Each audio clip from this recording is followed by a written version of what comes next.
Assalamualaikum warahmatullahi wabarakatuh. Perkenalkan, nama saya Ahmad Taher dengan NIM 23811301449. Saya adalah mahasiswa PJJ PAI Universitas Negeri Cyber Syekh Nurjati Cirebon. Dosen pengampu Ibu Yeti Nur Izzati MSI. Assalamualaikum warahmatullahi wabarakatuh. Dalam kesempatan kali ini saya akan membahas materi tentang komunikasi verbal dan non-verbal dalam komunikasi pembelajaran di era digital. Yang pertama, komunikasi verbal dalam pembelajaran.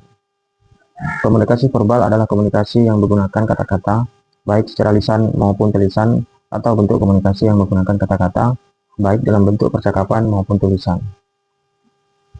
Ada dua jenis komunikasi verbal. Yang pertama, secara lisan, yang kedua, secara tulisan. Secara lisan contohnya ceramah, diskusi, presentasi, tanya jawab, debat, dan lain-lain. Kemudian secara tulisan contohnya buku teks, catatan pembelajaran, tugas tertulis dan ujian, materi e-learning, dan lain-lain. Adapun karakteristik komunikasi verbal yaitu jelas dan ringkas. Yang kedua, pembendaharaan kata. Yang ketiga, arti konotatif dan denotatif. Yang keempat, intonasi. Yang kelima, kecepatan berbicara. Yang keenam, humor. Fungsi komunikasi verbal yang pertama, untuk menyampaikan informasi, membangun hubungan sosial, menyatakan perasaan dan pendapat, mempengaruhi orang lain. Kemudian yang terakhir adalah menyelesaikan konflik. Peran komunikasi verbal dalam pembelajaran. Yang pertama, menyampaikan materi pembelajaran, kemudian membantu proses pemahaman siswa, adanya interaksi antara guru dan siswa, membentuk karakter dan nilai, kemudian terakhir, memotivasi siswa.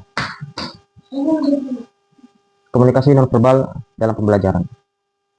Komunikasi nonverbal adalah proses komunikasi di mana pesan disampaikan tidak menggunakan kata-kata, tapi menggunakan gerak isyarat, bahasa tubuh, ekspresi wajah dan kontak mata, penggunaan objek seperti pakaian, potongan rambut, dan sebagainya.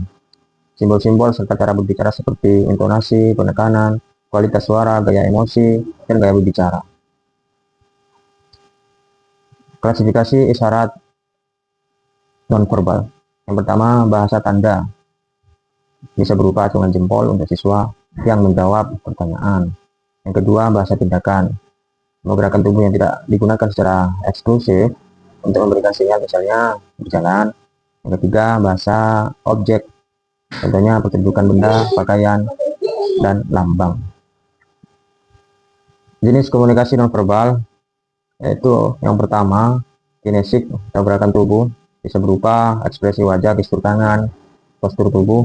Yang kedua, proksemik atau kedekatan dan ruang, contohnya jarak antara guru dan siswa, pengaturan ruang kelas. Yang ketiga, paralinistik atau aspek suara nonverbal, contohnya nada dan intonasi suara, kecepatan bicara, dan volume bicara. Yang keempat, haptik atau sentuhan, bisa berupa tepuk tangan atau tepukan di bahu. Yang kelima, yaitu kronemik atau penggunaan waktu, contohnya manajemen waktu dalam pembelajaran, durasi interaksi dengan siswa. Adapun fungsi pesan nonverbal yaitu ada secara repetisi, substitusi, kontradiksi, komplement, dan yang terakhir aksentuasi.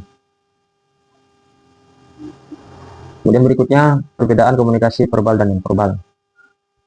Dari sudut pandang media penyampaian, komunikasi verbal menggunakan kata-kata sebagai medium utama untuk menyampaikan pesan secara lisan atau tertulis. Sedangkan komunikasi nonverbal menggunakan isyarat non-kata seperti ekspresi wajah, bahasa tubuh, intonasi, suara, dan penggunaan ruang. Untuk aspek-aspek lainnya, ini sudah tertera di peta konsep atau mind map yang ada di sini. Ya, mulai dari aspek yang saya bacakan tadi, kemudian kecepatan dan dinamika, kemudian kandungan pesan, kesadaran dan kontrol, fungsi dalam komunikasi, kemudian keandalan dalam menyampaikan makna, dan yang terakhir pengaruh budaya. Itu adalah aspek yang dapat dilihat untuk membedakan komunikasi verbal dan komunikasi nonverbal. Adapun kelebihan dan kekurangan komunikasi verbal, mempunyai kelebihan, kejelasan dan keakuratan, mudah diarahkan dan dikendalikan, cocok untuk informasi kompleks. Kelebihan komunikasi nonverbal yaitu ekspresi emosi yang kuat, memperkuat pesan verbal, bersifat universal. Adapun kekurangan komunikasi verbal yaitu ambiguitas, kurang emosional, kemudian memerlukan keterampilan bahasa. Adapun kekurangan komunikasi nonverbal yaitu ambiguitas, sulit untuk disadari dan dikontrol. Kemudian yang terakhir adalah pengaruh budaya. Materi selanjutnya yang kelima adalah tantangan komunikasi. Tantangan yang pertama adalah ambiguitas bahasa. Yang kedua, perbedaan budaya secara universal. Yang ketiga, interpretasi subjektif. Yang keempat, hambatan bahasa. Kemudian materi selanjutnya adalah komunikasi di era digital. Komunikasi verbal lebih cepat dan global. Penggunaan emoji dan simbol yang trending di sosial media. Kemudian video conference dan interaksi visual yang bisa menggunakan Google Meet, Zoom dan lain sebagainya, video call dan lain sebagainya. Kemudian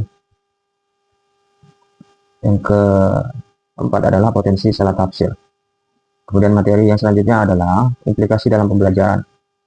Komunikasi verbal gunakan bahasa yang jelas, ringkas dan sesuai dengan tingkat pemahaman siswa. Sampaikan materi secara terstruktur dan menarik, dorong interaksi melalui tanya jawab dan diskusi. Gunakan umpan balik verbal yang konstruktif, bangun motivasi dan kepercayaan diri siswa.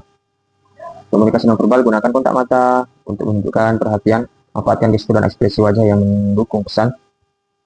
Jaga postur tubuh yang terbuka dan bersahabat, perhatikan ada suara, intonasi dan tempo bicara, atur jarak dan waktu interaksi yang tepat. Kesimpulannya, komunikasi verbal dan nonverbal saling melengkapi dalam proses pembelajaran di era digital. Keduanya berkembang dan beradaptasi dengan teknologi. Guru yang mampu mengelola keduanya secara efektif akan menciptakan pembelajaran yang bermakna, interaktif, dan inspiratif. Quote-nya adalah, komunikasi yang efektif adalah kunci pembelajaran yang bermakna dan sukses di era digital. Sekian pembacaan materi komunikasi verbal dan nonverbal dalam komunikasi pembelajaran di era digital dari saya. Saya akhiri. Assalamualaikum warahmatullahi wabarakatuh.